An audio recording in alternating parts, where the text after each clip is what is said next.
අයිබෝන් ඔබ මේ සිටින්නේ සිටිජ කාලීන සංවාදාත්මක වැඩසටහන සමගයි. අද අපේ ආරාධිතයා කොළඹ විශ්වවිද්‍යාලයේ දේශපාලන හා රාජ්‍ය ප්‍රතිපත්ති අධ්‍යනාංශයේ ජ්‍යෙෂ්ඨ කතිකාචාර්ය ධම්මදිසානායක මැතිතුමා. අයිබෝන් ඔබතුමාට. අයිබෝන් ධර්මශ්‍රී. අපි සිටිජ වැඩසටහන පහුගිය සතියේ විකාශය කරේ නෑ. මොකද මැතිවරණයත් එක්ක තියෙන නීතිත් එක්ක අපිට දේශපාලන කටයුතු කතා කිරීමේ අපහසුතාවයක් තිබ්බා. මොකද මේ මැතිවරණ සමයක් හින්දා දේශපාලන කටයුතු තමයි අපි සිටිජේ ඔස්සේ වැඩිපුර කතා බහට ලක් කරේ. මම මෙහෙම කියන්න ආවේ ඔබතුමා තමයි මේ අපි මෑත කාලේ සිටිජේ නැවත පටන් ගත්තාම පළවෙනි වැඩසටහනට ආවේ. මට හිතුණා මැතිවරණයෙන් පස්සේ ඔබතුමාගෙන් ඇහුවොත් හොඳයි කියලා එදා කියපු දේවල් සහ දැන් මොකක්ද අලුත්ම තත්ත්වය කියලා. ඒකින්ද මම අයිබෝන් කියලා පිළිගන්න ඔබතුමා.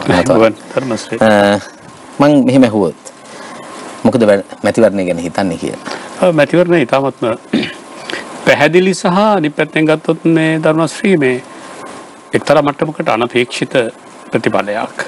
ඒ කියන්නේ විශාල විශ්වාසයක් තිබුණා ජන සමාජයේ පොදු ජන පෙරමුණ ජයග්‍රහණය කරයි කියන එක. ඒක න කිසිම සැකයක් තිබුණේ නැහැ කාටවත්. නමුත් අපි හිතුවේ නැහැ මිනිස්සු මෙච්චර කැමැත්තක් තියෙයි කියලා. මෙච්චර කැමැත්තක් තියෙනවා කියන එක හිතුවේ නැහැ. මේ තරම් ආසන ප්‍රමාණයක් පොදු ජන පෙරමුණට ලැබෙයි කියන එක පොදු ජන පෙරමුණේ ඉතාමත්ම තීරණාත්මක ක්‍රියාකාරීන් පවා අපේක්ෂා කරේ නැහැ. එහෙම ගත්තට පස්සේ මේ මැතිවරණ ප්‍රතිඵලය එක්තරා ආකාරයකට ලංකාවේ දේශපාලනයේ 1977 ජයවර්ධන ලැබපු ජයග්‍රහණයටත් වඩා වෙනස්. ඒකට හේතුව තමයි ධර්මශ්‍රී 1977 ජේ.ආර්. ජයවර්ධන මහත්මයා 6/5ක බලයක් ගන්නවයි කියලා කිව්වට ඒ 6/5ක බලයක් ගත්තේ විරුද්ධ පාර්ශවය මේ තරම් ඡන්ද අඩු පදනමක නෙවෙයි. කේවල තනි ඡන්ද කොට්ටාස ක්‍රමයේ යටතේ ආසන ගණන වැඩි වුණා මිසක ඡන්ද ප්‍රතිශතයේ මේ තරම් දරුණු කඩාවැටීමක් විපක්ෂයට අත්පත් උනේ නැහැ. ඒ නිසා මෙවර මැතිවරණයේ විශේෂ වන්නේ ඓතිහාසිකව ගත්තට පස්සේ මේ මැතිවරණය අති දැවැන්තාකාරයෙන් ප්‍රතිවාදී පාර්ශවවල ඡන්ද පදනම් ඉතාමත්ම පහළට ගෙනල්ලා අනිත් පැත්තෙන් ජනාධිපතිවරණයකින් පසුව පැවැත්වෙන මැතිවරණයකදී අපේක්ෂා කරන්න බැරි ආකාරي ප්‍රතිඵලයක්. පසුව කියලා කියන්නේ මාස 8කට පස්සේ සාමාන්‍යයෙන් වෙන දෙයක් තමයි ජනාධිපතිවරණයකින් පස්සේ එන ඕනෑම මැතිවරණයකදී ප්‍රතිශතයක් විදිහට ඡන්ද ගන්න අඩු වෙනවා. ජයග්‍රහණය කරනවා. නමුත් සෑහෙන ඡන්ද අඩු වෙනවා. නමුත් 68,50,000 ගානක වගේ තමන්ගේ ඡන්ද මේ සංඛ්‍යාව පවත්වා ගත්තායි කියලා කියන එක ඓතිහාසිකව මේ ඉතාමත්ම සුවිශේෂී තත්ත්වයක්. ඔව් අපි දන්නවා 71ක ඡන්ද ප්‍රතිශතයක් පාවිච්චි වුණා. ඒ කියන්නේ ඡන්ද දායකින්ගෙන්. හැබැයි ප්‍රතික්ෂේප වුණු ප්‍රමාණයත් අතිවිශාලයි. මම ඒ ගැන ඔබතුමාත් එක්ක පසුව කතා කරන්නම්. අපි දන්න විදිහට 1989 ඉඳන් ගත්තොත් මහමැතිවරණවල ඉතිහාසයේ 2010 දී මන්ත්‍රී ආසන 144ක් මහින්ද රාජපක්ෂ මහතා දිනා ගන්න. මේවර තව එකක් වැඩි වෙලා තියෙනවා. හැබැයි ඡන්දේ පාවිච්චි කරන ප්‍රතිශතය අඩු වෙනකොට ආසන ගන්න වැඩි වෙනවා. පාවිච්චි කරන ප්‍රතිශතය වැඩි වෙනකොට දිනා ගන්නා කවුරු හෝ පක්ෂය ආසන ගන්න අඩු වෙනවා. ඒ කියන්නේ අපි ගත්තොත් එහෙම 94 76ක් පාවිච්චි වෙලා තියෙනවා. හැබැයි මන්ත්‍රී දුර 105ක් විතරයි මේ පාලන බලයට තිබ්බේ. 2001 76ක් තියෙනවා. 109 එක්සත් ජාතික පක්ෂ ආණ්ඩුවට ඒ වෙලාවේ ලැබුණේ. ඒ වගේ ප්‍රවණතාවයක් මොකද්ද මේකේ වෙනස තියෙන්නේ? මේකේ ඇත්තම ගත්තොත් එහෙම මූලෝපායික වෙනසක් තියෙනවා මට දැනෙන විදිහට ධර්මශ්‍රී. ඔබ කිව්වා හරියටම හරි. දැන් නමුත් මෙවර ගත්තට පස්සේ ඔය කියන මේ සමාන තත්ත්වය මේකට ආදේශ කරන්න බැහැනේ අපිට. මේ සැරේ ඡන්ද ප්‍රතිශතය වැඩි. ඒ කියන්නේ ඡන්දේ පාවිච්චි කරන ප්‍රමාණයත් වැඩි. ඒ වගේම ලැබුණු ආසන ගන්නත් ඉතාමත්ම වැඩි. මට හිතෙන්නේ මේක පිටුපස්සේ එක්තරා විදිහේ මූලෝපායික ක්‍රියාවලියක් තියෙනවා. ඒ කියන්නේ ඡන්ද ප්‍රතිශතය වැඩි කර ගැනීම වගේම ආසන ගන්න වැඩි කරගන්නේ කොහොමද කියන එක. එහෙම අපිට හිතන්න සිද්ධ වෙලා තියෙන්නේ අපි ගත්තොත් එහෙම දෙමළ ජාතික සන්ධානය සාමාන්‍යයෙන් හැම මැතිවරණයකදීම පාර්ලිමේන්තු මැතිවරණයකදීම ආසන 16ක් 17ක් ගන්නවා. ඔවුන් ආසන 10ට අඩු වෙනවා. ඒ වගේම ගත්තොත් එහෙම දෙමළ සමාජයේ නියෝජනය කරන කරුණාම්මාන් ආසනයක් ගන්නවා. පිල්ලයන් ආසනයක් ගන්නවා. යාපනයේ අංගජන් ආසනයක් ගන්නවා. හැබැයි මේ සේරම පොදු ජන පෙරමුණට හිතවත් සහ පොදු ජන පෙරමුණත් එක්ක වැඩ කරන කට්ටිය. ඔව්. ඇතැම් තැන්වල තිබ්බ පොදු ජන පෙරමුණ තිබ්බා උතුරේ ගොඩක් තැන්වල ඡන්ද යම් ප්‍රතිශතයක් අරගෙන තිබ්බා. අරගෙන තිබුණාට මම අර කිව්ව මූලෝපායික තත්ත්වයක් මේකේ ඇතුලේ තියෙන්නේ නැති කියලා හිතෙන්නේ. දැන් අංගජන් කියන മന്ത്രിවරයා තේරිපත් වුණු മന്ത്രിවරයා ශ්‍රී ලංකා නිදහස් පක්ෂයෙන් ඉල්ලන්නේ. ඔව් ශ්‍රී ලංකා නිදහස් පක්ෂයෙන් ඉල්ලන්නේ. හැබැයි එතනට පොදු ජන පෙරමුණ ලොකු බලපෑමක් කරන්නේ නැහැ. ඒතර මෙතනදී දැන් තිබුණාට වඩා ඡන්ද ප්‍රමාණය සහ ආසන ප්‍රමාණය TNA එකේ අඩු කරන ගමන්ම පොදු ජන පෙරමුණට අදාළ අපේක්ෂකයන්ගේ තේරීපත් වීම තහවුරු කරගෙන තියෙනවානේ. මම කියන්නේ මේක පොදු ජන පෙරමුණේ වැඩක් කියලා. විශේෂම ගත්තොත් එහෙම දැන් නැගෙනහිර අතාවුල්ලා එකට ඉල්ලන්නේ නැතුව වෙනම ඉල්ලන්නේ. අතාවුල්ලා මහත්මයා වෙනම ඉල්ලන්නේ. ඔහු ජයග්‍රහණය කරනවා. එහෙම ගත්තට පස්සේ 145 50 බවට පත් වෙන්නේ. ඒ කියන්නේ 150 බවට පත් වෙන්නේ ධර්මශ්‍රී මේ Tamanට විරුද්ධ පාර්ශවවලට මොන හරි වරදාන දීලා නෙවෙයි. කොහොමත් මේ දැන් 150 කොහොමත් හැදලා ඉවරයි තමන්ගේම අයගේ. තමන්ගේම අයගෙන්. ඒකයි මම කිව්වේ මේක එක්තරා ආකාරයකට ඔබ අර කලින් ගත්ත මැතිවරණවලදී තිබුණු තත්ත්වයට වඩා ඊටාත්ම සූක්ෂම ආකාරයෙන් මැතිවරණ ක්‍රියාවලිය දේශපාලනිකව හැසිරවීමේ ක්‍රමවේදයක් ඇතුළත තමයි මේ ජයග්‍රහණය ලැබුවේ. නැත්තම් ප්‍රතිශතය වැඩුණයි කියලා ඔබ හරි. ප්‍රතිශතය වැඩුණයි කියලා ආසන ගන්න වැඩි වෙන තත්ත්වයක් කලින් තිබුණේ නැහැ. මට හිතෙනවා මේකේ පිටුපස සාධකය බැසිල් රාජපක්ෂ කියන සාධකය කියලා. ඒ කියන්නේ යාන්ත්‍රණය හොඳට තිබ්බා. එතකොට ඔයත් එක්කම කියනවා නම් අපි දන්නවා එක්සත් ජාතික පක්ෂය මේ අවස්ථාවේ දෙකට බෙදුණා. එක්සත් ජාතික පක්ෂයේ රනිල් පිළ ඊට පස්සේ එක්සත් ජාතික පක්ෂයේ ප්‍රබලයෙක් වෙච්ච සජිත් පිළ. හැබැයි හිතපු තරම් දෙයක් කරගන්න බැරි වුණා නේද සජිත් පාර්ශවයටත් වැඩිපුරම එක්සත් ජාතික පාක්ෂිකයෝ එකතු වෙච්ච තැනට. මෙතන මෙහෙම එකක් තියෙනවා මේ ධර්මශ්‍රී එක්තරා විදිහේ දෘෂ්ටිවාදාත්මක බලපෑමක් මේ මැතිවරණ ප්‍රතිඵලය තුළ තියෙනවා. විශේෂයෙන්ම ගත්තොත් එහෙම පාස්කු ප්‍රහාරය සහ කොරෝනා මේ 19 මේ වසංගතය මේක අපිට පේන්නේ ඔව් පාස්කු ප්‍රහාරයේ ත්‍ස්තවාදී ක්‍රියාවක් කොරෝනා වසංගතයේ එක්තරා විදිහේ ස්වභාව ධර්මයත් එක්ක ගැට ගැහුණු ක්‍රියාවලියක්. නමුත් මේ දෙකෙන්ම ජන සමාජයට ආපු අදහසක් තමයි නැවත පාස්කු ප්‍රහාර වැනි දෙයක් වැළක්වාලිය හැක්කේ ජාතික ආරක්ෂාව තහවුරු කරන්න පුළුවන් කණ්ඩායමකට කියන එක. ඒත් කණ්ඩායමක් සම්බන්ධව විශ්වාසය තියෙනකොට ඒක තවත් තහවුරු වුණා ගෝඨාභය රාජපක්ෂ කියන සාධකය නිසා. එතකොට බහුතරයකගේ ඔළුවේ හැදෙනවා මේ රට ආරක්ෂා කරගන්න නම් මොකද ආරක්ෂාව සම්බන්ධව පැරණි මතකයක් තියෙනවා. 2009 LTT සංවිධානයේ පරාජය කිරීම සහ යුද්ධය නැවැත්වීම කියන කාරණේ තවමත් සමාජයට වළංගුයි. තවමත් සමාජයට වළංගුයි. ඒ වළංගු නිසා මොවුන් මේ එකක් තමයි දේශපාලකෙක් නොවුණු ගෝඨාභය රාජපක්ෂ කියන සාධකය. ඔහු කලින් දේශපාලකෙක් නෙවෙයිනේ. තවමත් තියෙනවා මෙයා අදුම ගානේ ප්‍රාදේශීය සභාවකවත් පක්ෂවලේ කියලා හිටපු කෙනෙක් නෙමෙයි. ඒක සම්බන්ධ වෙනවා ධර්මශ්‍රී කාලාන්තරයක් තිස්සේ දේශපාලඥයන් ගැන ඇති වුණු අප්‍රසාදය. අර 225 එපා කියලා මතයක් ආවේ. ඒතර මේ මතය එක්කම ගෝඨාභය රාජපක්ෂ කියන සාධකයේ මිනිසුන්ට දැනෙන්නේ අර නන්දමාලිගේ තියෙන සින්දුවක් විසරද නන්දමාලි මහත්මයාගේ රජකයි අපිට නොසිතන සොහොයුරාණු කළ ඒ වගේ එක්තරා ආකාරයකට මෙයා ජාතික චරිතයක්. හැබැයි දේශපාලන චරිතයක් නෙමෙයි. මෙයා නම් මේ රට ආරක්ෂා කරයි නැත්නම් මේ රට පරිසම් කරයි කියන කාරණේ පාස්කු ප්‍රහාරයත් එක්ක. අනිත් පැත්තෙන් ගත්තට පස්සේ ධර්මශ්‍රී ආපු කාරණයක් තමයි කොරෝනා වෛරස් එකට රාජ්‍යාන්ත්‍රණය හැසිරවීමේ ක්‍රියාවලිය. ඇත්තටම ගත්තොත් එම පාර්ලිමේන්තුවේ බලයක් නැති තත්ත්වයක් තුළ ඒ වගේම මාස 5ක් විතර පාර්ලිමේන්තුවක් කොහෙත්ම නැති තත්ත්වයක් ඇතුලේ රාජ්‍ය යාන්ත්‍රණය මනා ආකාරයෙන් මුණ දුන්නා කොරෝනා මේ වසංගතයට. විශේෂම ගත්තොත් එහෙම සෞඛ්‍ය අංශය, හමුදාව, බුද්ධි අංශය, පොලිසිය, මහජන සෞඛ්‍ය පරීක්ෂකවරු, ඒ වගේම ජනතාව දුන්න සහයෝගය. මේ සේරම ඇතුලේ ආපු දෙයක් තමයි එක්තරා ආකාරයකට රාජ්‍ය නිසිලස සංවිධානය කළ හැක්කේ ගෝඨාභය වැනි චරිතයකට කියන මතයකුත්. සමාජයේ දුෂ්ටිවාදීම කාරණා මේක තියෙනවා. එහෙම මතයකුත් සමාජය තුළ ස්ථාපිත වුණා. අනික් කාරණය තමයි කොරෝනා වෛරස් එකත් එක්ක ආව මතයක් සමාජයට අපි දැන් ස්වදේශික ආර්ථිකයකට යන්න ඕනේ කියලා. ඒක තවත් අයකෝ ජාතික ආර්ථිකයක් කියලා. නමුත් ස්වදේශික ආර්ථිකයකට යන්න ඕනේ කියනකොට ඒ සම්බන්ධව උරුමකම් කියන්නේ එක්සත් ජාතික පක්ෂ කියන කඳවුරට. මම ওই සමගී එක්සත් ජාතික පක්ෂ කියන්නේ එකක් ඇත්තටම ගත්තා. බලවේගයක් විදිහට එකක්නේ ධර්මශ්‍රී අපි පක්ෂ දෙකක් විදිහට සැලකුවට. ඔව් ඒක කාරණයක්. මම අහන්න හිතුව එක ප්‍රශ්නයක් කොහොම කියාගෙන යනකොට දැන් ඔබතුමා කියපින්ද මම අහන්න. ජනතාව ඡන්දේ දුන්නා නම් අපි කියන ওই පාස්කු ප්‍රහාරයත් එක්ක. හැබැයි ඒ වෙනකොට හිටියේ ජනාධිපතිවරයා වෙනයි. හිටපු අග්‍රාමාත්‍යවරයා වෙනයි. එතකොට සමගි ජන බලවේගය කියන්නේ ඊට හාත්පසම වෙනස් චරිතයක් ඉන්න පක්ෂයක්. එතකොට මිනිස්සු හිතන්නේ ඇයි ඒගොල්ලන්ට නොහැකියාවක් තියෙනවා කියලා. මම හිතන්නේ මෙහෙමයි ධර්මශ්‍රී. ඒක මේ ඔබ අහන්නේ එළිය ප්‍රශ්නයක් අහන්නේ. ඔබගේ ප්‍රශ්නයකට වඩා ඇත්තටම ගත්තොත් එහෙම එක්සත් ජාතික පක්ෂ කඳවුරේ නොතේරුණු කාරණේ ඕනෝක.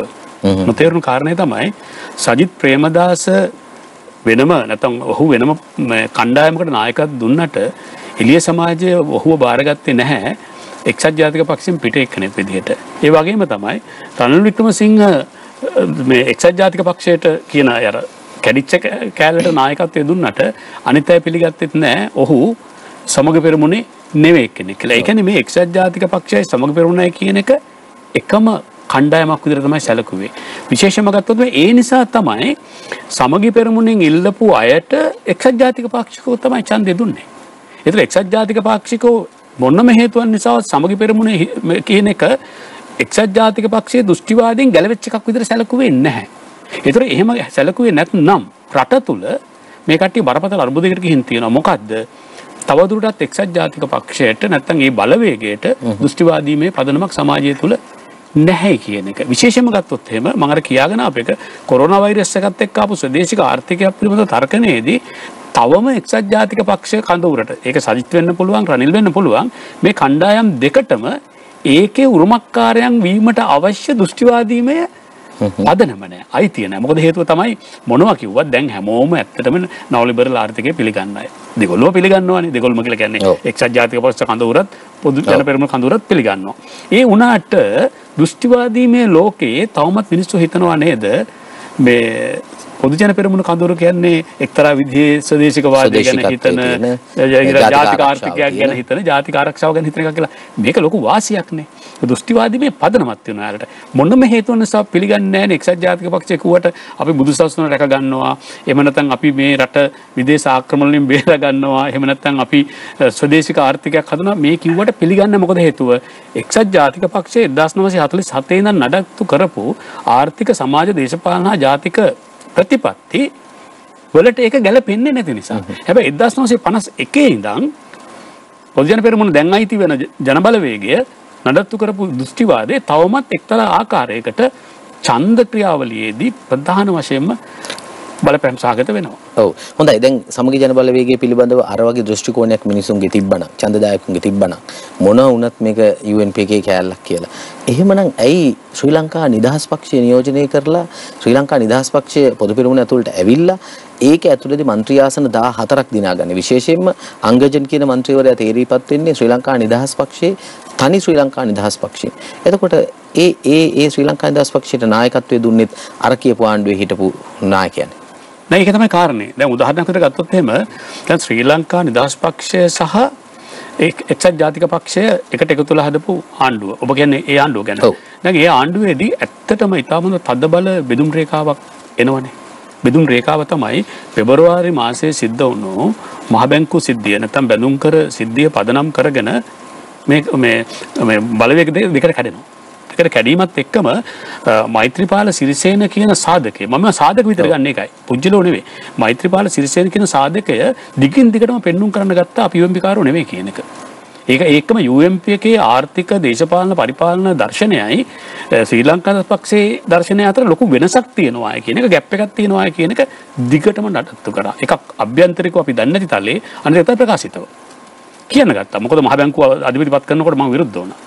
නමුත් මෙයා කිව්ව දාන්න ඕනේ කියලා. මේ මෙහෙම සියලුම සිදුවීම් හරහා ඊළඟට ඒකට කොමිසමක් පත් කිරීම මේ සියල්ල හරහා මෛත්‍රීපාල සිරිසේන කියන සාධකය පෙන්눔 කරා අපි UMP එක නෙවෙයි කියන එක. එතකොට එක්තරා විදිහේ අපි කියන්නේ එම්පති එකක් නැත්නම් මේ සිම්පති එකක්. ඒ කියන්නේ මේ ගැන එක්තරා විදිහේ හෘදයන්වම බලන ගතියක්. ඒ කියන්නේ ශ්‍රී ලංකාවේ මෛත්‍රීපාල සිරිසේනට වැඩ කරන්න දෙන්නේ නැත්තේ එක්සත් ජාතික පක්ෂයේ රනිල් වික්‍රමසිංහ කියන මතයක් සමාජය තුල හැදිලා තිබුණා. ඒතර ඒකත් එක්ක ශ්‍රී ලංකා නිදහස් පක්ෂයට එක්තරා විදිහේ යුක්ති සහගත භාවයක් සමාජ විසින් දුන්නා. ඔබලා දැන් කල යුත්තේ ඔතන ඉන්න එක නෙවෙයි. එක බලවේගයක් බවට පත් වෙන එක කියලා. ඔන්න ඉඩ හැදෙන විදිය. හැබැයි අතන දෙක වෙන් වෙනකොට එවින් දෘෂ්ටිවාදීමේ උදව්වක් නැහැ මේ ධර්මස්සේ. ඒ කියන්නේ ඔබ කියන්නේ දැන් ශ්‍රී ලංකා නිදහස් පක්ෂය හිතන්න ඕනද මේ මැතිවරණ ප්‍රතිඵලයත් එක්ක පක්ෂයක් විදියට ලංකාවේ තිබ්බ ප්‍රධාන දේශපාලන පක්ෂයක් විදියට මොනවද කරන්න ඕන කියලා? මං හිතන්නේ මෙහෙමයි. එකක් තමයි ශ්‍රී ලංකා නිදහස් පක්ෂය ඔබ ඔය කිව්ව ආණ්ඩු කාලේ අත්පත් කරගත්ත වෙන ගුණාත්මක කාරණා ටිකක් තියෙනවා. ඒක පොදු ජන පෙරමුණට හයියක්. පොදු ජන පෙරමුණට හයියක්. ඒක පොදු ජන පෙරමුණට නැහැ. දැන් උදාහරණයකට ගත්තොත් එහෙම පොදු ජන පෙරමුණේ ජනාධිපතිවරණ සිතියම අපි බැලුවොත් අපි දැක්කා මේ හැම නාලිකාවකම පෙන්වන දෙයක් තමයි සිතියම පාට කරාට පස්සේ මැද සිංහල ජන සමාජය බහුලව වෙසෙන ප්‍රදේශ වලින් තමයි අතිශය බහුතරයක් හම්බුනේ ගෝඨාභය රාජපක්ෂ මහත්මයාට. හැබැයි එකම අපි මේ අවධානය යොමු කළ යුතුයි අනිත් පැත්තවලින් හම්බුනේ නැතුව නෙවෙයි. නමුත් ජයග්‍රහණය කරන්න බැරුව. ඒතර හැදුනා ඇත්තටම ගොඩක් අය කිව්වේ මේක මෙන්න ලංකාවේ ජාතික ප්‍රශ්නේ දැන් මේකෙන් පේනවා කියලා. එතකොට ආපු සන්නාමය තමයි ධර්මශ්‍රී පොදුජන පෙරමුණ කියන්නේ සිංහල බෞද්ධ පදනමක් සහිත දේශපාලන ව්‍යාපාරයක් පක්ෂයක් කියන එක. ඒතර ඒ සන්නාමය ඇතුලේ බාධකයක් හැදෙනවනේ. මොකද්ද බාධකය? ඉදිරි මැතිවරණවලදී මුස්ලිම් දෙමළ අනිකුත් ඡන්ද ලබා ගැනීමේ එක්තරා විදිහේ ගැටලුවක් හැදෙනවා. යම් කිසි ප්‍රතිශතයක් කලින් හම්බුන බව ඇත්ත. නමුත් බහුතරයක් ලබා ගැනීම පිළිබඳ ගැටලුව පැනනගිනවා. ඒ ගැටලුව විසඳෙනවා ශ්‍රී ලංකා නිදහස් පක්ෂය නිසා. මම කිව්වේ මේ කාරණේ. අර 2015 2020 නැත්නම් 2019 ආණ්ඩු කාලේ ශ්‍රී ලංකා නිදහස් පක්ෂය එක්තරා ආකාරයකට පෙන්නවා අපි හැම ජාතියක් දිහාවෙම මධ්‍යස්ථව බලන දේශපාලන පක්ෂයක් කියන එක. ඒක සිද්ධ වුණානේ මම හිතන්නේ අපිට ඒක පිළිගන්න වෙනවා. මොකද ශ්‍රී ලංකා නිදහස් පක්ෂය තුලත් කලින් තිබුණේ මේක සිංහල බෞද්ධ පමණයි වගේ අදහසක්. නමුත් අර වැඩ කරපු විදිහ දෙමළ ජන සමාජයත් එක්ක කටයුතු කරපු විදිහත් එක්ක ශ්‍රී ලංකා නිදහස් පක්ෂයට දැන් ඉඩක් හැදිලා තියෙනවා, දොරක් හැදිලා තියෙනවා. අනිකුත් ජන කණ්ඩායම් වලට සැකයකින් බියකින් තොරව ආමන්ත්‍රණය කරන්න. එතකොට අර පොදු ජන පෙරමුණේ තිබුණු අඩුව ඒ කියන්නේ ඒ කට්ටිය කවුරුරි හංගොඩ ගහුවනම් සිංහල බෞද්ධ ජාතිකවාදී සංවිධානයක් කියලා ඒ අඩුව පිරෙනවා ශ්‍රී ලංකා නිදහස් පක්ෂයේ මේ එකට එකතු වීමෙන්. ඒ නිසා ඔබ මම අහන්නේ මේක දිගටම නඩත්තු කරන්න ඕනද කියලා ශ්‍රී ලංකා නිදහස් පක්ෂය වෙනම පක්ෂයක් විතර මම නම් හිතන්නේ ඒක කිසි වැරද්දක් නැහැ කියලා. බලවේගය එකයි. ඒක මම පිළිගන්නවා. මොකද බලවේගයට ඕනනම් මට කියන්න පුළුවන් ඔය බලවේග දෙකට ඉන්නේ මොකක් හරි එක නමක් දාන්න කියලා. උදාහරණයකට එක්ක ශ්‍රී ලංකා නිදහස් පක්ෂය එක්ක පොදු ජන පෙරමුණ කියලා. නමුත් අපි මේක දැන් දේශපාලනිකව බලනවා නම් මොකද අපි දේශපාලනයේ ධර්මශ්‍රී ඉතින් හැමතිස්සෙම පාරිශුද්ධ අදහස්ම නෙවෙයි තීරණාත්මක මූලෝපායන්ට කියනවා ඉතාමත්ම වැදගත් දේශපාලනයේදී එහෙම බලනකොට ශ්‍රී ලංකා නිදහස් පක්ෂයේ සතුව තිබෙන මෙම එක්තරා විදිහේ ජාතික සහයෝගිතා ගති ලක්ෂණය නඩත්තු කරන්න නම් ශ්‍රී ලංකා පක්ෂය වෙනම පක්ෂයක් විතර යන්න ඕනේ. හැබැයි ඒ ඇතුලේ ඉන්න අය තීරණාත්මක වැඩ කරන්න ඕනේ. ශ්‍රී ලංකාවේ කර ඉඳලා හරියන්නේ නැහැ. මේ බර අරගෙන මේ හරය අරගෙන වැඩ කරන්න ඕනේ. හැබැයි ඒ හරය පොදු ජන පෙරමුණත් එක්ක එකතු කරේ නැත්නම් ශ්‍රී ලංකා නිදහස් පක්ෂයට මා හිතන්නේ නැහැ තනිව ගමනක් තියෙයි කියලා. මොකද බලවේගය එකක් නිසා.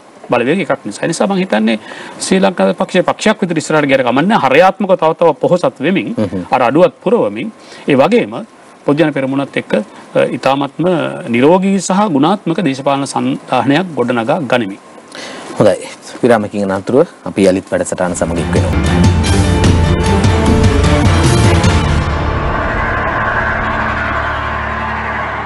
හොඳයි. ඔබ යලිත් සිතිජ සංවාද වැඩසටහන සමගින් අද අප සමග එක්වන ආරාධිතයා කොළඹ විශ්වවිද්‍යාලයේ දේශපාලන හා රාජ්‍ය ප්‍රතිපත්ති අධ්‍යයනාංශයේ ජ්‍යෙෂ්ඨ කතිකාචාර්ය ධම්මදිසානායක මැතිතුමා. හොඳයි. ඔබතුමා එක කියපු කාරණයකින් මම මේ ප්‍රශ්නේ අහන්න.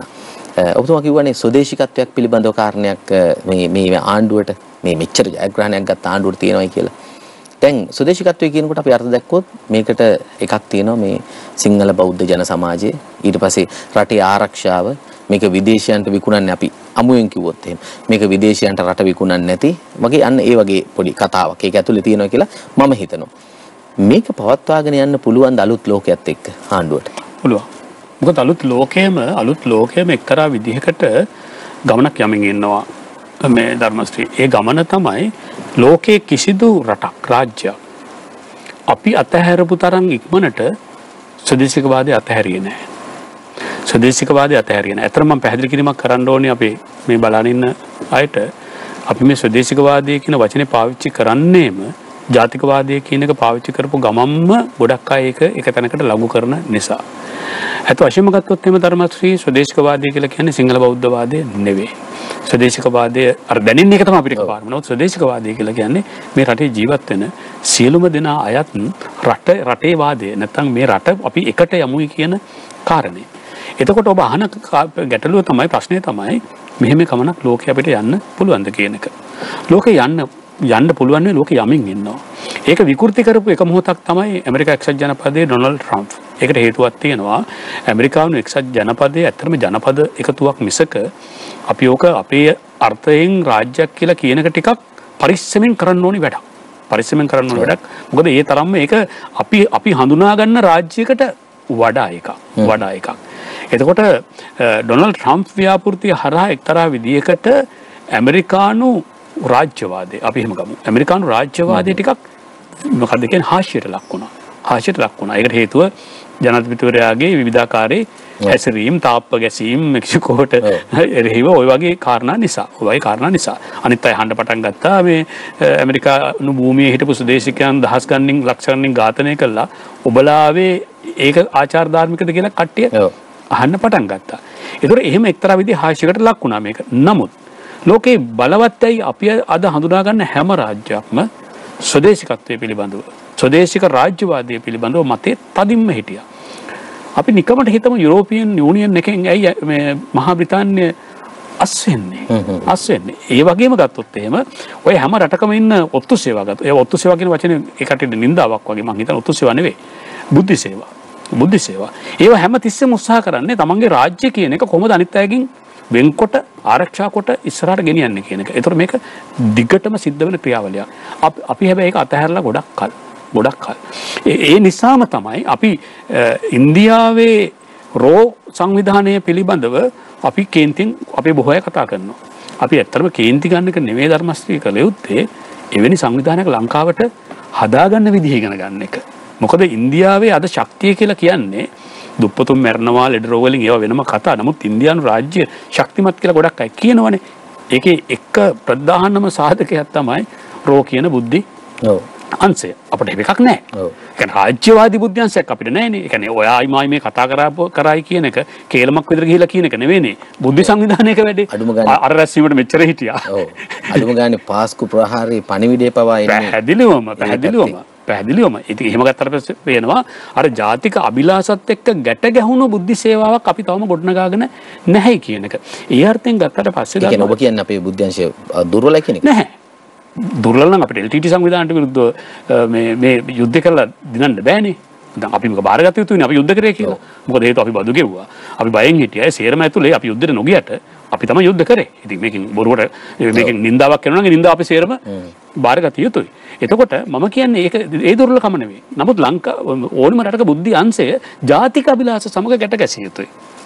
ජාතික අභිලාෂය කියන එක මම මේ මොහොතේ නම් කරන්නේ ධර්මශ්‍රී ස්වදේශිකවාදය මුල් කරගත්ත ජාතික අභිලාෂ. එහෙම ගත්තට පස්සේ විශේෂයෙන්ම කොවිඩ් ප්‍රසංගතයෙන් පස්සේ ලෝකේ හැම රටක්ම දැන් යමින් ඉන්නවා විකල්ප මේ ආර්ථික වැඩපිළිවෙළ වලට. ඒකේ ඒ විකල්පයේ පළවෙනි කාරණේ බවට පත් වෙලා තියෙන්නේ කොහොමද තමන්ගේ ස්වදේශික ආර්ථිකය ශක්තිමත් කරගන්නේ සහ අනෙකුත් රටවල් මත යැපෙන්නේ නැතුව කොහොමද මේක ගෙනියන්නේ කියලා. ඒකෙන් හැබැයි ලෝකෙ කිසිම රටක් අදහස් කරන්නේ අනිත් රටවල් එක සම්බන්ධකම් පවත්වන්නේ නැහැ කියලා. මමත් ස්වදේශිකවාදය යනුවෙන් යෝජනා කරන්නේ ධර්මශ්‍රී අපේ රට සම සමාජිකයෙක් විදිහට කාටවත් ගැති වෙන්නේ නැති.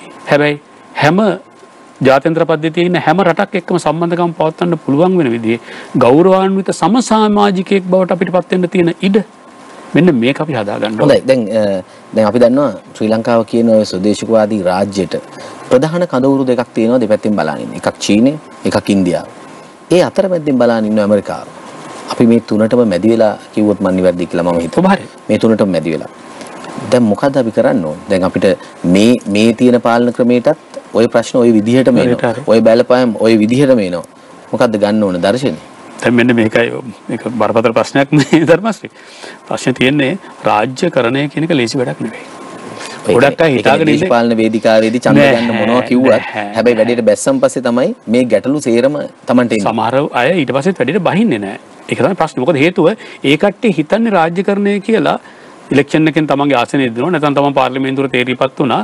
දැන් ඉතින් හරි. ඔව්. වරප්‍රසාද ටික ගන්නවා. ඊළඟ ඡන්දෙ වෙනුවෙන් මොන හරි ටිකක් වැඩ කරනවා. එහෙමනේ ගොඩක් මැති ඇමතුරු හැසිරෙන්නේ අපේ රටේ. හැබැයි රාජ්‍යකරණය කියන්නේ ඒක නෙවෙයි. ඒකට කියන්නේ වෙනම පුජ්‍යලීකරණය කියලා. තම තමන්ගේ වැඩ කරගන්න එක. රාජ්‍යකරණය කියන එක කොයිතරම් බරපතලද කියන එක ඉතිහාසයේ මුළුල්ලේ සාකච්ඡාවට භාජනය වුණ එකක් ධර්මශ්‍රී.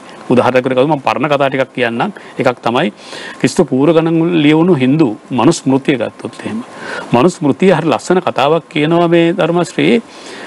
එයාලා කියන්නේ මහා බ්‍රහ්ම තමයි රාජ්‍ය සහ පාලකයා මැව්වේ. හැබැයි අරමුණ කියනවා බීතිය නැමැති අන්ධකාරයෙන් ගැලී සිටින ජනයා බීතියෙන් නිදහස් කර ගැනීම සඳහා තමයි මහා බ්‍රහ්ම රජු මැව්වේ කියලා. උතුරු රජුගේ වගකීම සෙල්ලම්ද? ඔව්. භීතියෙන් ඉන්න ජනයා භීතියෙන් නිදහස් කිරීම. ඕකම චාණක්‍ය කෞටිල්‍යත් කියනවා. ඕකම ඇරිස්ටෝටලුත් කියනවා. ඕකම බෞද්ධ දර්ශනයක් කියනවා.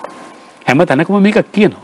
ඒ කියන්නේ රාජ්‍යකරණය සම්බන්ධව අඩුම ගානේ අපි කවුරුත් එක්ක මනුස්මෘතිය එහෙම නැත්නම් අඩුම ගානේ උම්මගේ ජාතකය. ඒක ලංකාවේ ලිව්වේ. උම්මගේ ජාතකය. ඊළඟට ගත්තොත් පංචතන්ත්‍රය. මේවා වත් ටිකක් හදාරන්න පුළුවන් නම් අපිට තේරෙනවා රාජ්‍යකරණය කියන්නේ සෙල්ලම් වැඩක් නෙවෙයි. නිදි නැතුව කරන්න වෙන වැඩක්. කවුද මේ චාණක්‍ය මනුස්මෘතිය යෝජනා කරනවා චාණක්‍ය කෞටිල්‍යත් එක්ක අනුමත කරනවා පාලකයෙකුට නිදා ගන්න පුළුවන් පැය 5යි කියලා. ඔබට හොඳට තේරෙනව නේද පළාතක් පාලනය කරපු හින්දා මේක.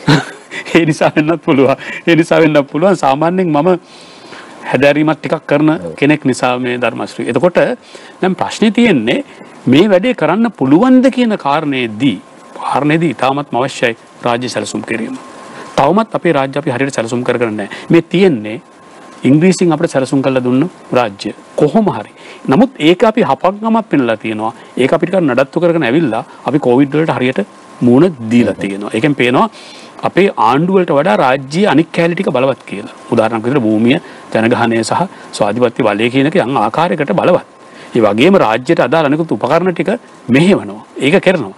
එහෙම ගත්තට පස්සේ මේක හැමෝම ගන්නට ඕනේ රාජ්‍යයක් ගොඩනගනවා කියන එක සැලසුම් සහගත වැඩක්. ඒ වගේම ගත්තොත් එimhe රාජ්‍යයක් මුහුණ දෙන ප්‍රශ්න වලට මුහුණ දෙනවා කියන එක විධිමත් වැඩක් කියන එක නිශ්චයාකාරයෙන් තේරුම් ගත්තොත් ඒක මැතිවරණයකදී ලබන ජයග්‍රහණය ජනතාවගේ ජයග්‍රහණයක් බවට පරිවර්තනය කරන්න පුළුවන්. නැත්නම් වෙන්නේ මන්ත්‍රීකම හම්බුන එක්කන හිතනවා මට පළවෙනියා වෙන්න බැරි වුණා කියලා දුක් වෙවි ඉන්නවා. පළවෙනියා වුණ එක්කන හිතනවා මම පළවෙනි වුණ හින්දා මට ඇමතිකමක් ඕනේ කියලා. එයාට නියෝජ්‍ය ඇමතිකමක් දුන්නොත් එයා හිතනවා ඇමති කෙනෙක් උනේ නැහැ කියලා. ඇමති වුණාට පස්සේ හිතනවා මට අගමැති වෙන්න බැරි වුණා කියලා. අගමැති වෙන්න කම දුන්නොත් හිතයි මට ජනාධිපති වෙන්න බැරි වුණා කියලා. එහෙම ඔය ඔබ කියන කාරණේම මම දැක්ක පහුගිය දවස්වල පළවෙනියට ආපු ඇතම් පුද්ගලයෝ කියනවා මම මෙච්චර ඡන්ද ප්‍රමාණයක් ගත්තා මට ඇමතිකමක් තියෙනවා. මම බලා ඉන්නවා මට දෙන ඇමතිකම මොකද්ද කියලා කියනවා. ඒ වගේ කාරණා කියනවා. මම නම් කියන්නේ මනාප අඩු වුණත් මේ රටේ ඇමතිකම් දී යුත්තේ කාටද? ඒ බාර දෙන වගකීම් හරියාකාරව කරන්න පුළුවන් අයට. මනාප වැඩි වුණයි කියන එකට මනාප වැඩි වෙලා පාර්ලිමේන්තුවට එන එක වෙනම දෙයක්. ඔව්. හැබැයි අදාළ වගකීම් බාර දී යුත්තේ ධර්මශ්‍රී ඒ වගකීම් නිසියාකාරව ඉටු කිරීමේ අවබෝධය හැකියාව සහ සමාජය පිළිබඳව හෘදයාංගමව හිතන්න පුළුවන් කෙනෙකුට. එහෙම නැතුව මං හිතන්නේ නෑ මේ අර මේ හොඳම මේ සිනමා තාරකාව තෝරනවා වගේ මේ මනාප වැඩුණු පළියට මේ ඒකේ මනාප වලට සමානුපාතිකව ඇමතිකම් දෙන්න ඕනේ කියන එක මා හිතන්නේ නොදියුණු දේශපාලනික ගති ලක්ෂණයක් මිසක පරිණත දේශපාලනයක බලාපොරොත්තුවක් නෙවෙයි. හොඳයි. දැන් ආසන 145ක්, ඒ කියන්නේ මන්ත්‍රී දුර 145ක් සහ එකතු කරගත්තාම 150ක්. එතකොට ඔන්න අර කියපු 3/2 බලය ඇවිල්ලා තියෙනවා. 3/2 බලය තමයි දිගින් දිගටම ඉල්ලුවේ. මේ ක්‍රමය වෙනස් කරන්න ඕන කියලා. දැන් 19 වෙනි ව්‍යවස්ථාව සංශෝධනය කරන්න ඕන කියන එක දිගින් දිගටම කියනවා. මැතිවරණ වේදිකාවෙත් කිව්වා, දැනුත් කියනවා. අපි හිතමු මේ සියල්ල මේ 3/2ත් එක්ක සංශෝධනය වෙනවා. හැබැයි අපිට යන්න තියෙන එක්සත් ජාතීන්ගේ සංවිධානයේට, ජිනීවා මානව හිමිකම් කවුන්සිලයට, ඒ වගේම ලෝක ආහාර වැඩපිළිවෙලට යන්න තියෙනවා. ඊට පස්සේ අපිට යන්න තියෙනවා ලෝක සෞඛ්‍ය සංවිධානයේත් එක්ක එකතු වෙලා යන්න තියෙනවා. මේ සියල්ල බැඳිලා තියෙනවා ජාත්‍යන්තරයත් එක්ක. අපිට මොරණ්ඩු වෙන්න පුළුවන්ද දැන් මේ 150ත් එක්ක මේ 3/2ත් එක්ක? බෑ. ඒකට අපි ගෙදර චණ්ඩු වුණාට වැඩක් නැහැ නේ. අපි පාරට බැස්සට පස්සේ වාරින මිනිස්සු අපිට ගහනවා නම් අපේ ගෙදර චණ්ඩි කමින් වැඩක් නැහැ. හැබැයි සමහර අය එහෙම ඉන්නවා. ඊට පස්සේ පාරේ ප්‍රශ්න විසඳ ගන්නවා. ගෙදරට ඇවිල්ලා ගෙදරින් නැයට චණ්ඩිකන් දාලා. ඒ සමීකරණය හරියන්නේ නැහැ.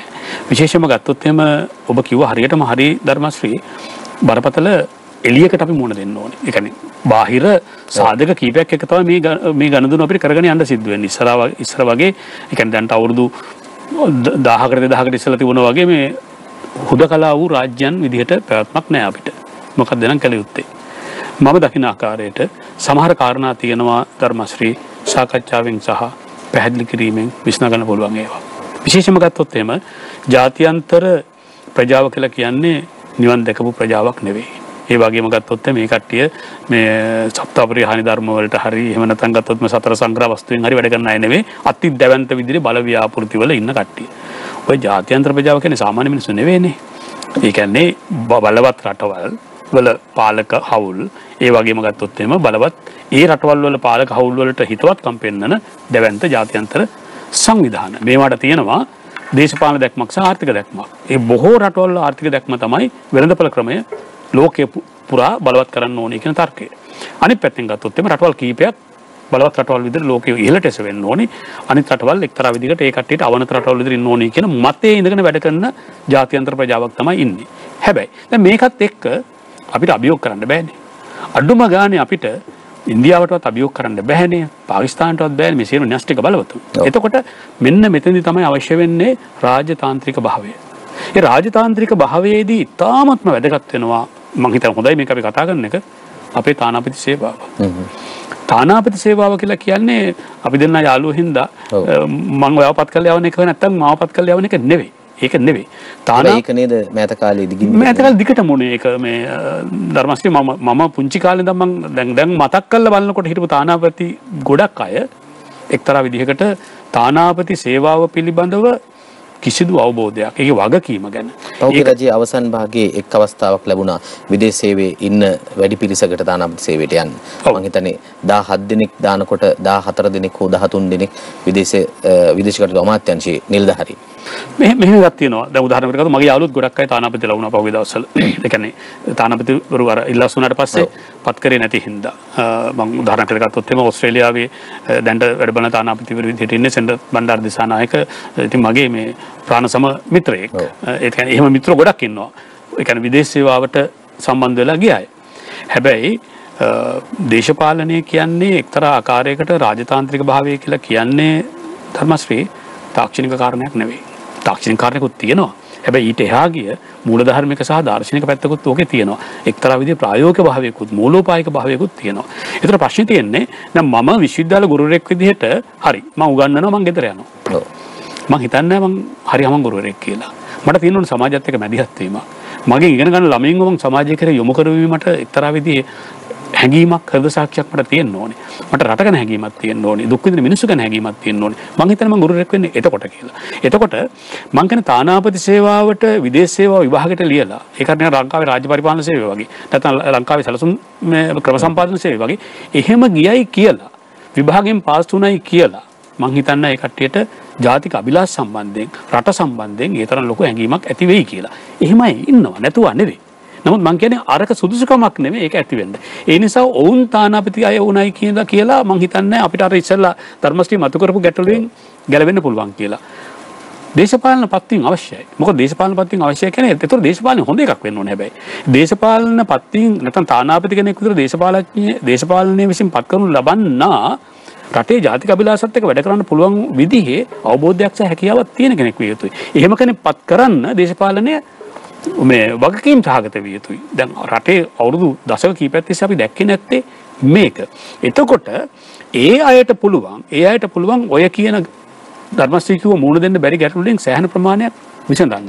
එහෙම නැතුව පෞල් පිටින් ගිහිල්ලා සතුටින් ඉඳලා අවුරුදු 5ක් හරි 10ක් හරි ආපහු ලංකාවට එන එක නෙමෙයි තානාපති සේවාව කියලා කියන්නේ. මේක ඊට එහා ගිය බොහොම සංකීර්ණ ක්‍රියාවලියක්. ඒක එකක්. අනික් කාරණේ තමයි දැන් අපි හැමතිස්සම ගත්තොත් එම අපි අභ්‍යන්තරිකව කියන කතා අනිත් අය දැනගන්නේ නැහැ වගේනේ අපි හිතානින්නේ. ඒක හරියට මට මතකයි අපි කියන පහුගිය ආණ්ඩුවේ ඇමතිවරයෙක් එක්තරා තැනකදී කිව්වයි කියලා මේ චීන ජාතිකයෝ ඉන්න තැනක මේ චීනුන්ට මෙන්න මෙහෙමයි හරමේ කියලා සිංහලෙන් එයා කියලා. ඉතින් එයා හිතාගෙන චීන අයට මේක තේරෙන්නේ නැහැ කියලා. ඉතින් එතන හිටපු චීන සානාපතිට මේ කතාව තේරෙන්නේ මොකද එයා හොඳට සිංහල පුළුවන්. ඒක එකක්. අනිත් එක තමයි සිංහල බෑ කියලා හිතමුකෝ. දෙමළ බෑ කියලා හිතමුකෝ. හැබැයි හැම තානාපති කාර්යාලයක්ම කියන්නේ මොනවද කියන එක ඔවුන්ගේ භාෂාවට පරිවර්තනය කරන පරිවර්තන නිලධාරීන් ඉන්නවා. ඒ නිසා මම හිතන්නේ රට ඇතුලේ අය එකක් තමයි තමන්ගේ කට පරිස්සම් කරගන්න ඕනේ. කට පරිස්සම් කරගන්න ඕනේ මොකද හේතුව මේ ගැලරිය හිනස්සවන්න නැත්තම් නොමේරු ජනතාව මේ එක්තරා ආකාරයේ බින්දනයකට ලක් කරන්න දේශපාලන ප්‍රකාශ සහ ජාත්‍යන්තරත් එක්ක කරන ගනුදෙනු වලදී හැසිරෙන්න හොඳ නැහැ. එහෙම නොවුනොත් මම හිතන්නේ අර්බුදයක් තියෙනවා. ජිනීව ප්‍රශ්න තියෙනවා. මානව හිමිකම් සම්බන්ධ ප්‍රශ්න අපිට එන්න පුළුවන් නැවතත් මේ ගොඩක් දේවල් වෙන්න පුළුවන්. හැබැයි ඒවා සේරම එකක් තමයි සාකච්ඡාරා. අනිත් එක තමයි සමහර රටවල් අපිට මොනවා කරත් සමහර විට ධර්මශ්‍රී මේක යථාර්ථය අපි එකට අභියෝග කළා වැඩක් නැහැ. ඒ නිසා අපිට උපායික වෙන්න සිද්ධ වෙනවා. අපි සරල උදාහරණයක් ගමුකෝ. දැන් ත්‍රිකුණාමලයේ තෙල් ටැංකිය සම්බන්ධ ප්‍රශ්නය. ත්‍රිකුණාමලයේ තෙල් ටැංකිය සම්බන්ධ ප්‍රශ්නය උඩු දුවන ප්‍රශ්නයක් බවට දැන් පරිවර්තන වෙලා තියෙනවානේ. ඒතර මේක සම්බන්ධව ඇත්තටම අවශ්‍යයි නේද?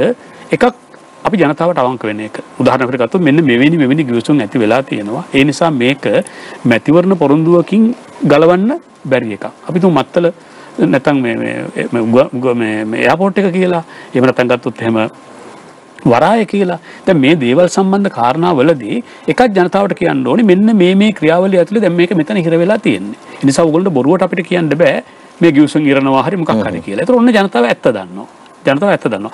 අනිත් පැත්තෙන් අර රටවල් එක්ක සාකච්ඡා කළ යුතුයි. අපි ලොකු අර්බුදයක ඉන්නේ.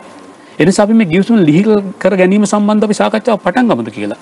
දැන් කියන බලන් කටට බෑ කියලා. ඒ මතක තියාගන්න ඕනේ අපි. සිරිමා ශාස්ත්‍රීය ගිවිසුම ඇති කරගත්තේ කොහොමද කියන එක සිරිමාටි බණ්ඩාරනායක. ඒකට හේතුව තමයි සිරිමාටි බණ්ඩාරනායක කියන්නේ ඔය කියන බුද්ධිමත් අය නෙවෙයි. ඒ කට්ටියට ආචාර්ය උපාධි තිබුණෙත් නැහැ. මහාචාර්යකම් තිබුණෙත් නැහැ යාට. එහෙම නැත්නම් ගත්තොත් මෙයාලා ඔය කියන මහලුකු දැන් ඔය වචනයක් කියනවනේ බුද්ධිමතුන් කියලා. එහෙම කෙනෙක් නෙවෙයි. හැබැයි ඇය තරම් දක්ෂ රාජ්‍යතාන්ත්‍රික අගමැතිනියක් මං හිතන්නේ ආසියාවෙම හිටියේ නැහැ. ඒ කියන්නේ මේ රාජ්‍යතාන්ත්‍රික භාවයේ ඇතුලේ ධර්මශ්‍රී මං කියන්නේ අපිට මේ ප්‍රශ්න සියල්ලම නෙවෙයි. ගොඩක් විසඳ ගන්න පුළුවන් සහ එකවර නෙවෙයි ක්‍රමානුකූලව විසඳ ගන්න පුළුවන්. ඒකට අවශ්‍ය වෙන්නේ අපේ ඥාණය පාවිච්චි කිරීම. හොඳයි. විරාමයකින් අනතුරුව අපි යලිත් හමු වෙනවා.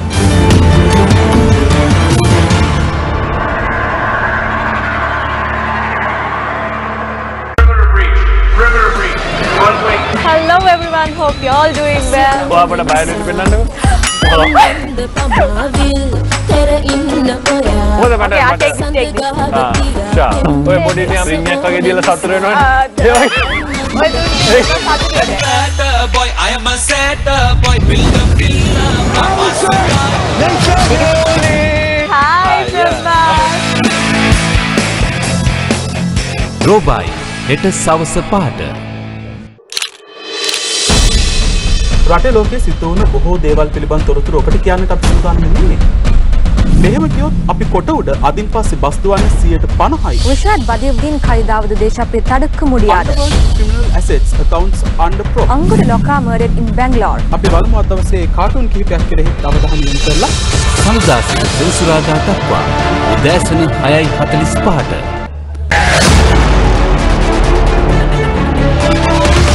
ජනතා හඬ ඔබේ හඬින් සෑම පුරවැසියෙක්ම වාර්තා කරනවා.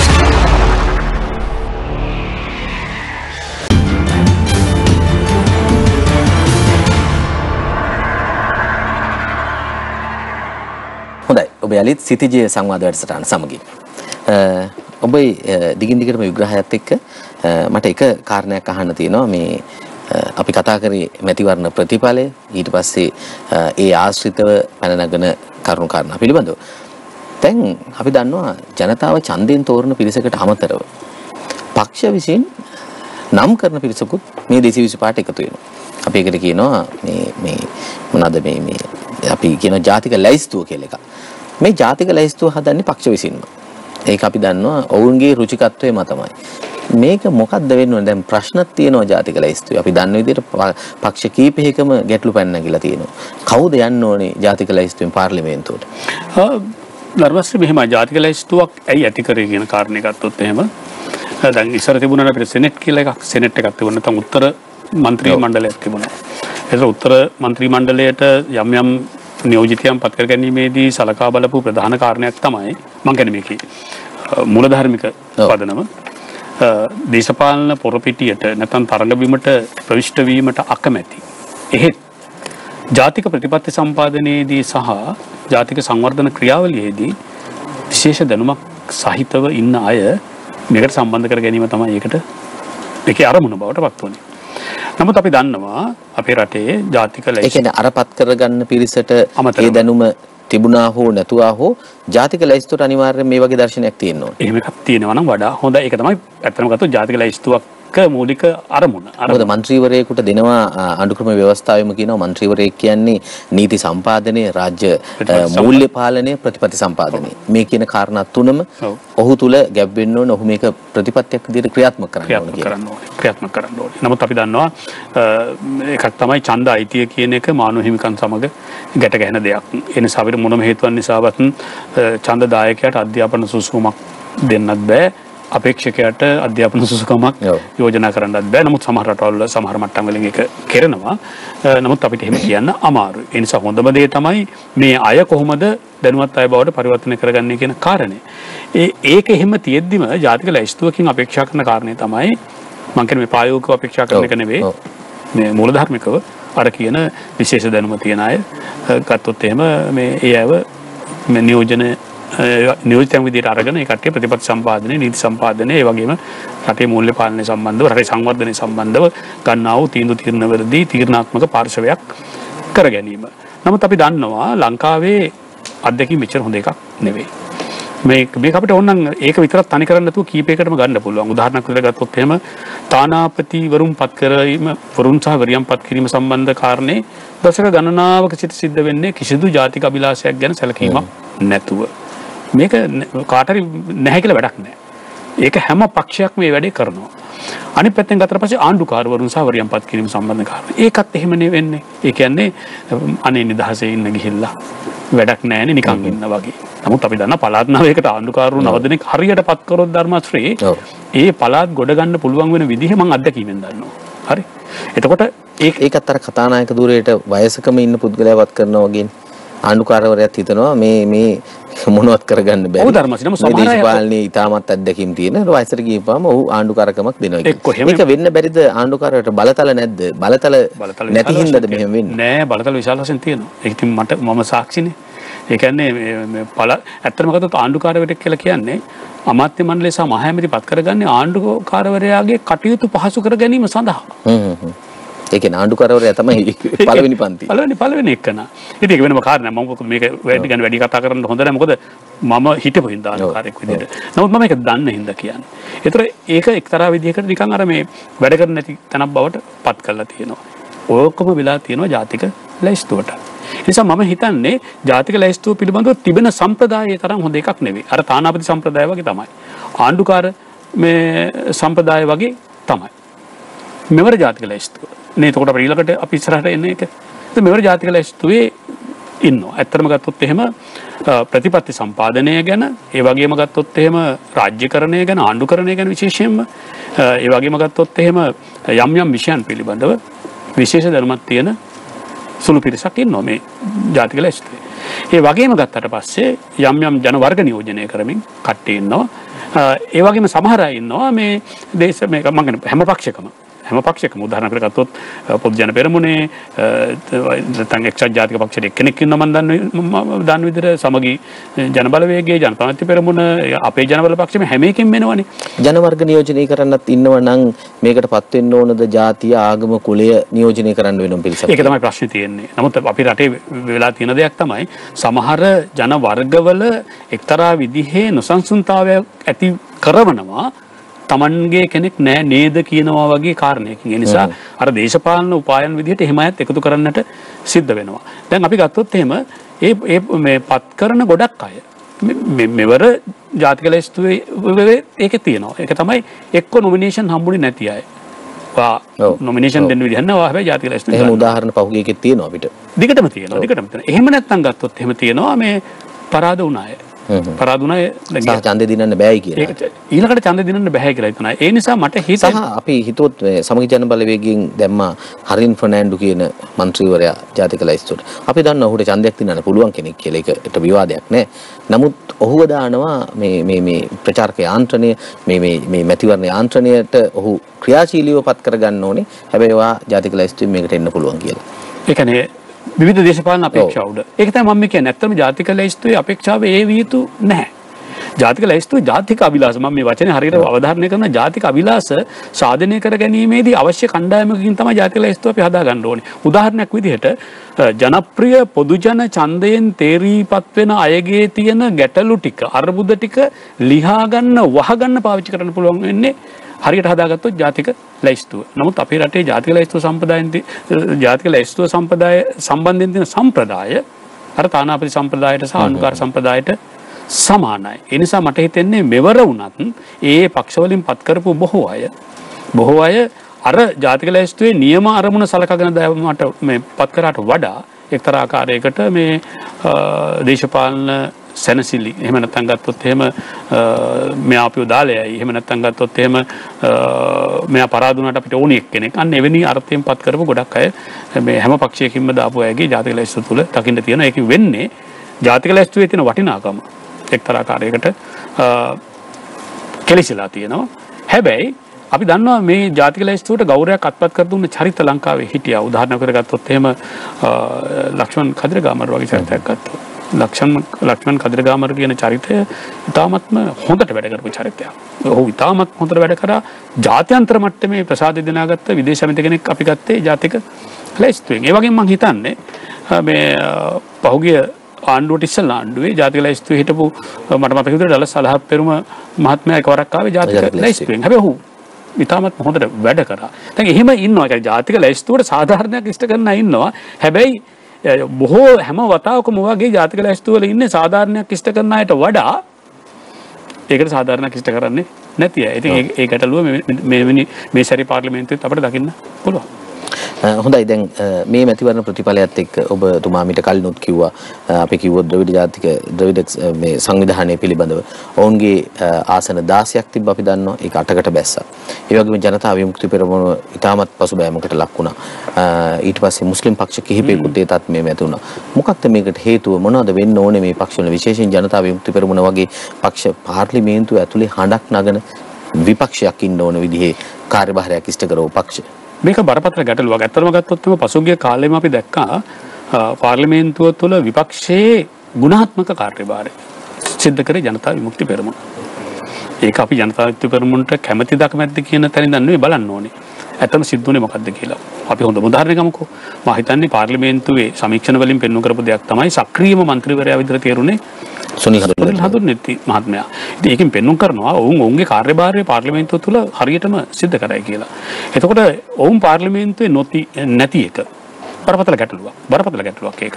මොකද ඒක පිරිමහන්න බෑ මේ එක්සත් ජාතික පක්ෂ නැත්නම් සමගි මේ පෙරමුණට ඒක සමගි ජන බලවේගයට ඒක මේ අඩුව පිරිමහන්න බෑ. මොකද හේතුව ඔවුන් ඉන්නේ වෙන බල ව්‍යාපෘති වල නිසා.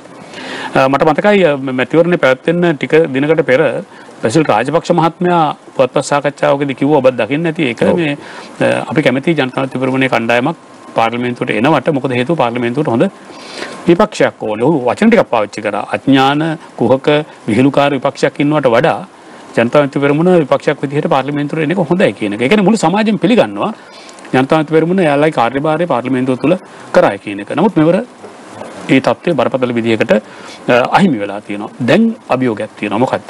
දැන් ගුණාත්මක විපක්ෂයක් කොහෙන්ද අපි හදාගන්නේ?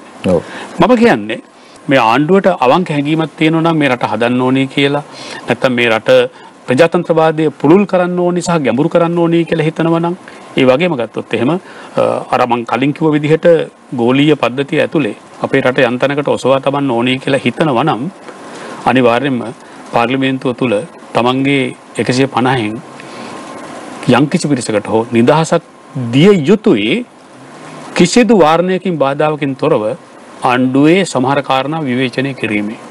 මොකද එළියෙන් ඒක හරියට සිද්ධ වෙන්නේ නැහැ කියන එක දැන් පේනවා අපිට විශේෂයෙන්ම ජනතා විමුක්ති පෙරමුණේ පසුබැසීමත් එක්ක. ඒ නිසා තරුණ മന്ത്രിවරු වෙන්නවා අවබෝධයක් තියෙන යම්කිසි බුද්ධි මට්ටමක් තියෙන උගත්කමක් තියෙන විශාල පිරිසක් ඉන්නවා මේ 150 අතර ඔවුන්ට ඊටාත්ම ගුණාත්මක ආකාරයෙන් පාර්ලිමේන්තුවේ කටයුතු කියලා කියන්නේ ධර්මස්ත්‍රී පාර්ලිමේන්තුවේ වාදිවාද විතරක් නෙවෙයිනේ. ආංශික කාරක සභා තියෙනවා, උපදේශක කාරක සභා තියෙනවා, අති විශාල ක්‍රියාවලියක් තියෙනවා පාර්ලිමේන්තු ක්‍රියාවලිය ඇතුලේ අපිට නොපෙනෙන. මේවායේදී ස්වාධීනව අර മന്ത്രിවරයාගේ හෘද සාක්ෂියට එකඟව වැඩ කරන්න පුළුවන් ඉඩකඩ එකක් තමයි පොදු ජන පෙරමුණ තුල. අනිත් එක තමයි පාර්ලිමේන්තු ක්‍රියාවලිය තුල උන්ට ලබලා දුන්නොත් එළියෙන් එන්නේ නැති විවේචන බයක් සැකක් නැතුව මොවුන් ඉදිරිපත් කරයි. ඉදිරිපත් කරාට පස්සේ පුළුවන් පොදු ජන පෙරමුණටම ඒ ආණ්ඩුවටම තමන්ගේ ගැටලු ටික අරුබුද ටික විසඳ ගන්න. එහෙම නැති වුණොත් අර විපක්ෂයක් නැති හින්දා දැන් ඉතින් අපිට කාගේ බාධාවත්ද කියලා යන්න ගියොත් එහෙම අර බුදුහාමුදුරුවෝ නැති වුණාට පස්සේ මතකනේ පළවෙනි ධර්ම සංගායනාව තියන්න සිද්ධුනේ සුභද්‍රගේ අභද්‍ර වචන නිසානේ. ඒ මුඩු මහනා මිය ගියා. දැන් ඉතින් අපිට කාගේ බාධාවත්ද අපිට හිතුණු දෙයක් අපි කරමු කියලා. මම හිතන්නේ ඒ වෙඩි තැනකට යන්නේ නැතුව වැදගත් වෙනවා පොදු ජන පෙරමුණ තුල අභ්‍යන්තර ප්‍රජාතන්ත්‍රවාදයේ වඩා තහවුරු කරමින් මන්ත්‍රීවරුන්ට සහ මන්ත්‍රීවරියන්ට නොබියව තමන්ගේ අදහස් ඉදිරිපත් කිරීමේ වටපිටාවක් දෙන්න. මොකද එතකොට ඔවුන් එක්තරා ආකාරයකට අර විපක්ෂයක් නැති තැනක විපක්ෂයේ භූමිකාව යම් මට්ටමකට ඉටු කරයි කියන විශ්වාසය මට තියෙනවා. මේක අභියෝගයක්. මොකද පොදු ජන පෙරමුණ ඒකට සූදානම්ද? මම හිතන්නේ සූදානම් වුණොත් ඒක පොදු ජන පෙරමුණට වගේම රටට ඒක ලොකු හයියක් වෙනවා. ඒ වගේම රටේ වාසනාවක් ඒක. හොඳයි අපි දන්නවා ආණ්ඩුවට ලෙහෙසි පහසු නෑ මේ තියෙන ආර්ථිකයත් එක්ක යන්න. ඊටමත් බැරෑරුම් අවධියක ඉන්නේ. අපි රාජ්‍ය ණය ගෙවන්න තියෙන අපිට විශාල වශයෙන්. අපි ගත්ත ණය මුදල්. ඒ වගේම සංවර්ධන වැඩ කටයුතු නවත්තන්නත් බෑ. මිනිසුන්ගේ බඩට යමක් දෙන්නත් ඕනේ. කොහොම මැනේජ් කරගනීද? කොහොම කළමනාකරණය කරගනීද ආණ්ඩුව? මේක ඇත්තටම ගත්තොත් එහෙම බොහොම විවෘත භාවයෙන් කරන්න ඕනේ කාරණයක්. එකක් තමයි අපි සමහරවල් වලට ඉස්සර විතරක් නේ දැනුත් අපේ දරුවෝ යමක් ඉල්ලුවොත් එහෙම අපි සල්ලි නැත්තම් අපි කියනවනේ. සල්ලි නැහැ දුව නැත්තම් මේ මොකද ලබන සැරේ පඩි ගත්තට පස්සේ මම ඔයාලට ඕක අරන් දෙන්න දැන් නැහැ කියලා. නමුත් දරුවෝ විශ්වාස කරන්නේ නැහැ. මොකද එයාලා හිතන්නේ එහෙම කොහොමද අපච්චිලට සල්ලි නැති වෙන්නේ. එහෙමනේ හිතන්නේ. නමුත් අපිනේ දන්නේ අපිට නැහැයි කියලා. එතකොට හැබැයි හරියට පැහැදිලි කරලා දුන්නාට පස්සේ දරුවෝ ඉවසනවා.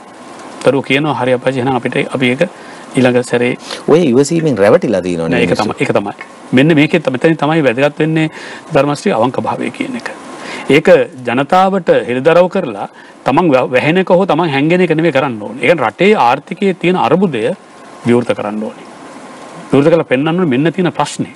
දැන් මේ ප්‍රශ්නෙට මුහුණ දීම සඳහා අපි සේරම එක්තරා විදිහේ එකගතාවයට යා යුතුයි. ඒ නිසා දැන් උදාහරණයක් විදිහට ගත්තොත් එහෙම මේ ආණ්ඩුව මම හිතන්නේ විශේෂයෙන්ම ගෝඨාභය රාජපක්ෂ ජනාධිපතිතුමා තීරණයක් ගත්තා වාහන ගෙන්වීම නවත්තන්න ඕනේ කියලා. ඒ වගේම ගත්තොත් උත්සව වගේ දේවල් ගොඩක් ජනාධිපතිතුමාගේ නියෝගය යටතේ නවත්තන තත්ත්වයක් උද්ගත වුණා. ඇති වුණා. එතකොට අපිට හිතුනොත් මම කියන්නේ මේ රතු එලියක් නෙවෙයි කොළ එලියක් එන්න ඉඩ තියෙනවා. මේ සැරේ පත්තුණු කිසිදු മന്ത്രിවරයෙකුට මහජන නියෝජිතයෙකුට තීරුබදු රහිත වාහන ගෙන්වීමට ඉඩ දෙන්නේ නැහැ. අපි නිකමට හිතමු. එහෙම තීරණයක් ගත්තොත් හොඳ උදාහරණයක් අපි ගමුකෝ. දැන් උදාහරණයක් විදිහට ගත්තොත් එහෙම කිතුල් මේ වැඩිමින් ජීවත් වෙන ජනයාට නීතියක් නැහැ. නීතිය අනුව පුළුවන් කිතුල් රා විකුණන්න පුළුවන් කිතුල් ගහ වටේ මීටර 50ක් ඇතුළත පමණයි. හැබැයි ජනාධිපතිතුමා තීරණයක් අරගෙන කිව්වා නේද මේ සුරාබදු එකටයි පොලිසියටයි කරුණා කරලා මේ මිනිස්සුන්ට එහෙම නීති ක්‍රියාත්මක කරන්න එපා කියලා. ඔව් ඒ කියන්නේ තහනම ඉවත් කරයි වගේ එකක් තමයි කිව්වේ. ඔව් තහනම ඉවත් කරා. මේක නීති සම්පාදනය කරගන්න ඕනේ. ඉතින් මේක කොයිතරම් සහනයක්ද කියලා හිතන්න කිතුල් කර්මාන්තේ නිරත වෙලා ඉන්න අයට. ඒ වගේ කොයිතරම් සහනයක් දැනෙයිද මේ සමාජයට අර පණිවිඩය આવොත් මොකද්ද? මෙවර පාර්ලිමේන්තුව තේරිපත් වුණු සියලුම අයට තීරුබදු රහිත වාහන බලපත්‍ර දෙන්නේ නැහැ. වාහන තියෙනවා. මොකද වාහන තියෙනවනේ. දැන් ඇමතුරුන් පාවිච්චි කරපු වාහන ආපහු පාර්ලිමේන්තුවට එන්න ඕනේ. අනිත් ඇමතුරු එක වාහන නෙවෙයි පාවිච්චි කරන්නේ. ඒතර වාහන හිගයක් නැහැ.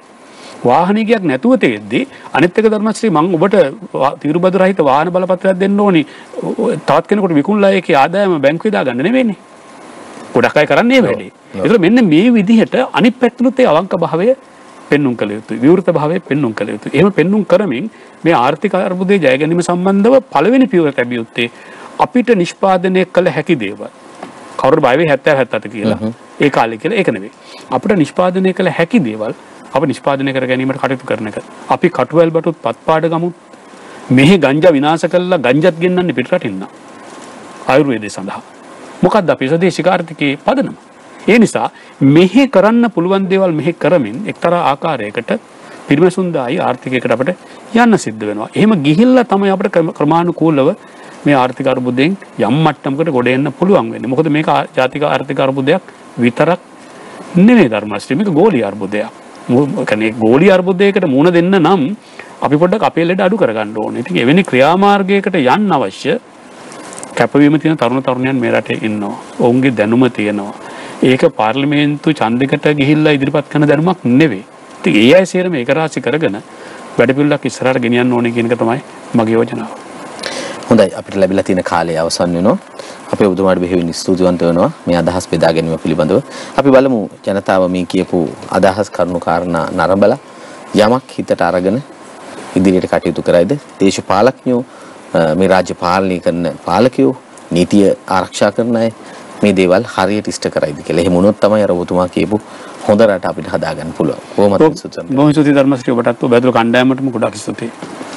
මේ අවසන් වන්නේ සිතිජය සංවාද වැඩසටහන. අද අප සමග එක්ුණේ කොළඹ විශ්වවිද්‍යාලයේ දේශපාලන හා රාජ්‍ය ප්‍රතිපත්ති අධ්‍යයනාංශයේ ජ්‍යෙෂ්ඨ කතිකාචාර්ය ධම්මතිසානායක මැතිතුමා.